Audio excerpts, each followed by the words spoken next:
America और Iran के बीच शांति समझौते पर दस्तखत हो चुके हैं, सीज फायर भी लागू हो चुका है, लेकिन जंग अभी पूरी तरह खत्म नहीं हुई है।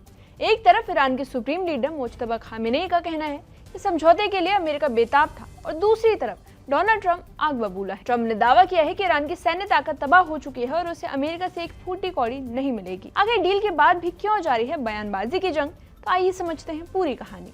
आप देख रहे हैं एबीपी लाइव और मैं साइमा परवीन। जब अमेरिका और ईरान के बीच समझौते पर हस्ताक्षर हो गए, तब दुनिया को उम्मीद थी कि अब दोनों देशों के बीच तनाव कम हो जाएगा, लेकिन समझौते के कुछ ही दिनों बाद माहौल फिर से गर्म हो गया। फर्क सिर्फ इतना है कि अब लड़ाई हथियारों से नहीं बल्कि बयानों से हो रही है। ईरान के सर्वोच्च नेता मुज्तबा खामेनेई और अमेरिका के राष्ट्रपति डोनाल्ड ट्रंप के बीच शब्दों का टकराव शुरू हो गया है। दोनों पक्ष अपने अपने समर्थकों को ये बताने में जुटे हैं कि आखिर समझौते में किसकी जीत हुई और किसे झुकना पड़ा। विवाद की शुरुआत खामेनेई के उस बयान से हुई जिसमें उन्होंने दावा किया कि समझौते के लिए अमेरिका बेताब था। उनके मुताबिक डोनाल्ड ट्रंप इस डील को हासिल करने के लिए बेताब थे और उन्होंने इसे सफल बनाने के लिए हर राजनीतिक कोशिश की। और खामेनेई का संदेश साफ है कि ईरान ने दबाव में आकर नहीं बल्कि अपने हितों को ध्यान में रखकर समझौते को मंजूरी दी है। वहीं खामेनेई की इस टिप्पणी के बाद डोनाल्ड ट्रंप ने सोशल मीडिया पर मोर्चा संभाल लिया।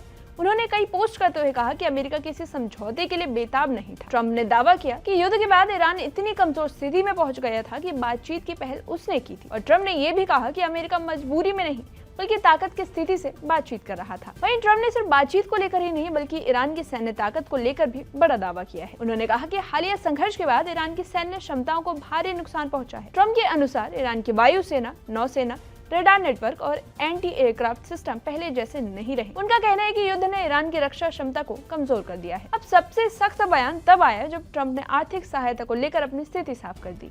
उन्होंने कहा कि ईरान को अमेरिका से किसी भी तरह की आर्थिक राहत नहीं मिलेगी। वहीं ट्रंप ने यहाँ तक कह दिया कि ईरान को एक फूटी कौड़ी भी नहीं मिलने वाली। वहीं दूसरी तरफ ईरान भी समझौते को लेकर अलग अलग प्रतिक्रियाएं सामने आ रही है। खामेनेई ने अपने बयान में कहा कि शुरुआत में उन्हें समझौते को लेकर संदेह था, लेकिन बाद में राष्ट्रपति मसूद पेजेशकियान और राष्ट्रीय सुरक्षा परिषद के सदस्यों ने उन्हें भरोसा दिलाया कि इससे ईरान और उसके सहयोगी समूहों के हित सुरक्षित रहेंगे।